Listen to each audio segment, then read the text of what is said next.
नमस्कार दोस्तों। कभी कभी यूं ही बेवजह किसी बात को लेकर हमारे मन में फिजूल तरह तरह के सवाल उठने लगते हैं।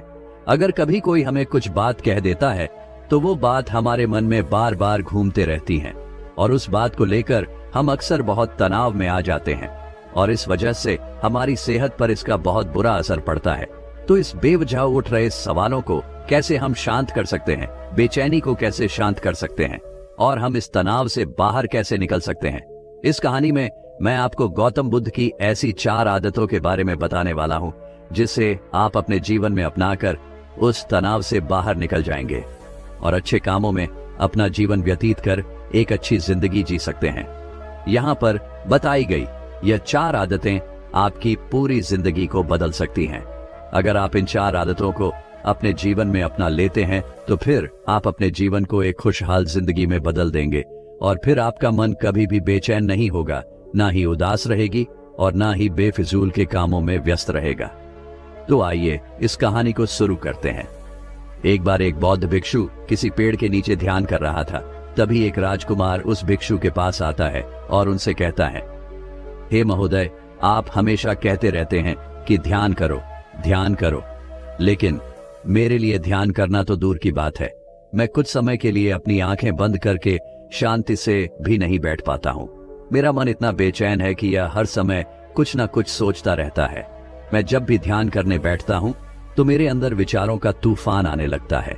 लोगों के बारे में सोचकर, अपने जीवन की बीती घटनाओं के बारे में और अपने भविष्य के बारे में, और ऐसे ही न जाने कितने सारे अजीबोगरीब विचार लगातार मेरे मन में आते रहते हैं।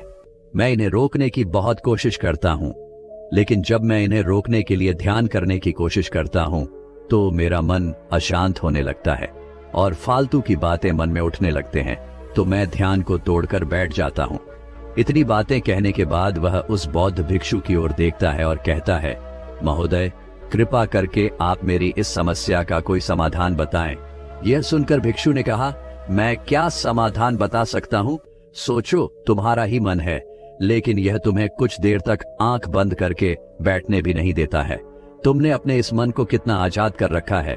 राजकुमार ने कहा, महोदय, मैंने बहुत सोचा, लेकिन मुझे अपनी इस समस्या का कोई समाधान समझ नहीं आया, इसलिए मैं आपकी शरण में आया हूं। अब आप ही कोई रास्ता दिखाइए। भिक्षु ने कुछ देर तक राजकुमार के चेहरे की तरफ बड़े ध्यान से देखा और फिर कहा, ठीक है, मैं तुम्हें अपने स्वामी गौतम बुद्ध की बताई गई 4 आदत के बारे में बताऊंगा।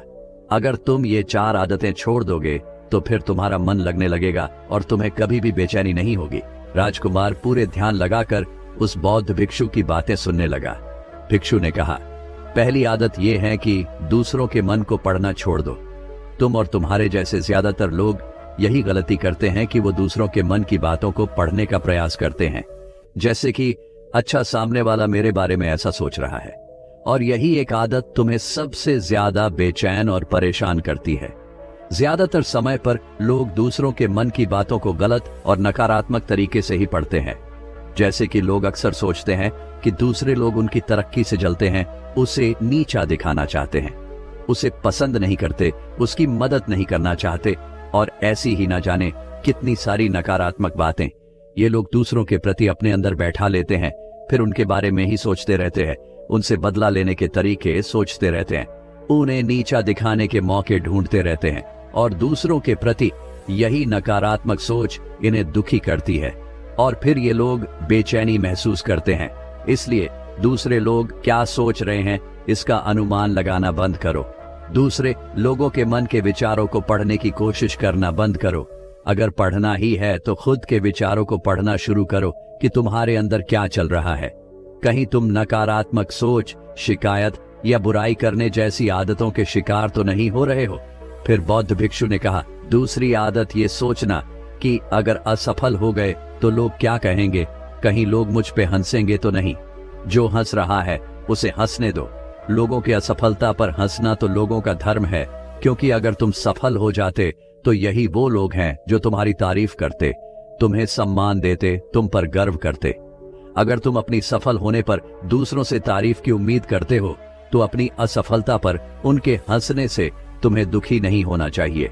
और समस्या ही यही है कि हम इंसान असफलता को बुरा मानते हैं।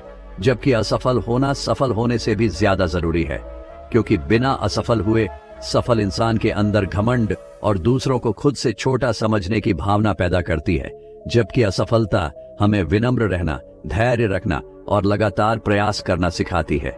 इसलिए असफलता को बुरा मत समझो, और अगर तुम्हारे काम में असफल होने की संभावना नहीं है तो इसका अर्थ है कि तुमने अपना लक्ष्य अपनी क्षमताओं से छोटा बनाया है। और अगर लोग तुम पर हंस नहीं रहे, तुम्हें ताने नहीं मार रहे हैं, तुम्हारी बुराई नहीं कर रहे हैं, तो इसका मतलब तुम अंदर से मरे हुए हो।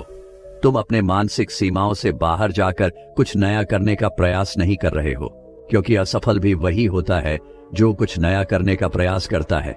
और एक बात हमेशा याद रखना, अगर तुम्हारे अंदर असफल होने का साहस नहीं है तो तुम कभी भी कोई भी बड़ा लक्ष्य हासिल नहीं कर पाओगे जो तुम करना चाहते हो।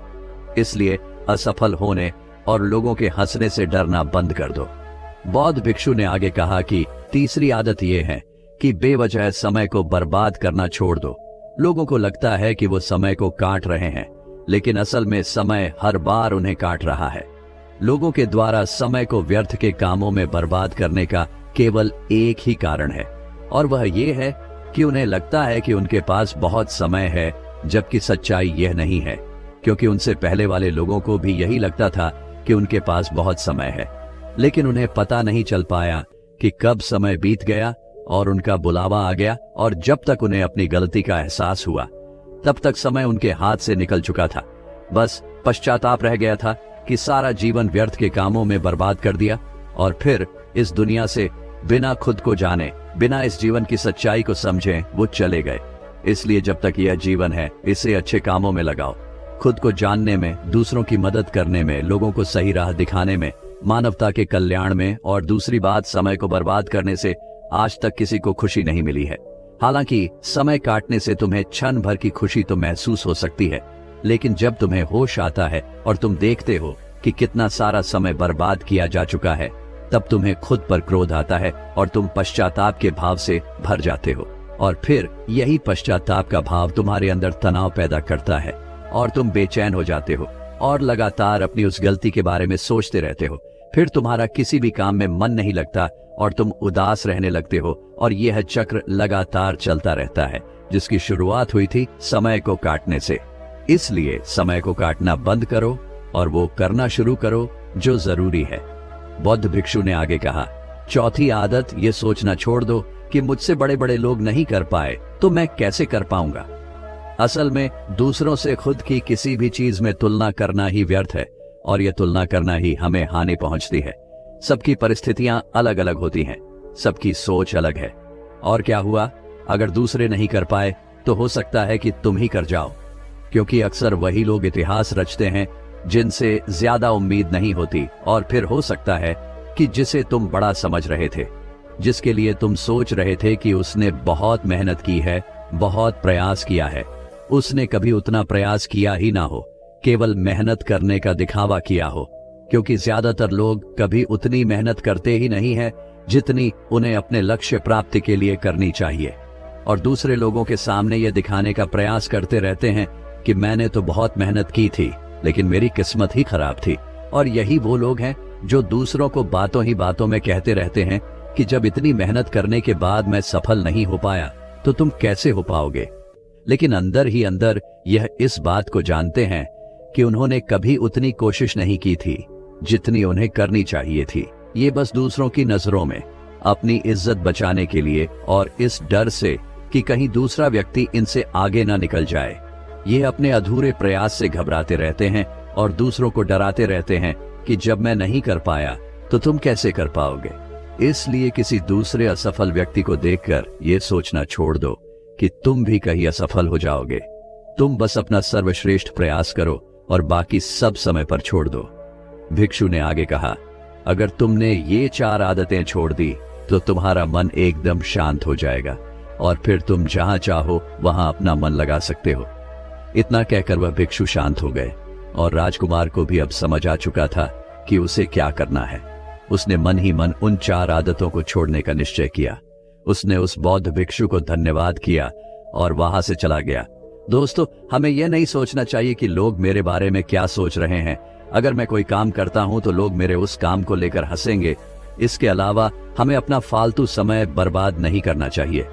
इसके अलावा हमें कभी भी यह नहीं सोचना चाहिए कि अगर किसी व्यक्ति से कोई काम नहीं हो पाया है तो मैं उसे नहीं कर पाऊंगा। अगर आप मेहनत से किसी भी काम को करते हैं तो कोई भी काम छोटा या बड़ा नहीं होता और एक ना एक दिन सफलता अवश्य मिलती है। तो दोस्तों, अगर आपको ये कहानी पसंद आई है तो इसे लाइक करें, कमेंट करें और अपनों तक शेयर करें और हमारे इस चैनल को सब्सक्राइब करें ताकि आगे भी आपके लिए ऐसी कहानियां लेकर आते रहेंगे। तो आज के लिए बस इतना ही, फिर मिलूंगा आपसे अगले दिन ऐसे ही एक और नई कहानी के साथ। तब तक के लिए धन्यवाद।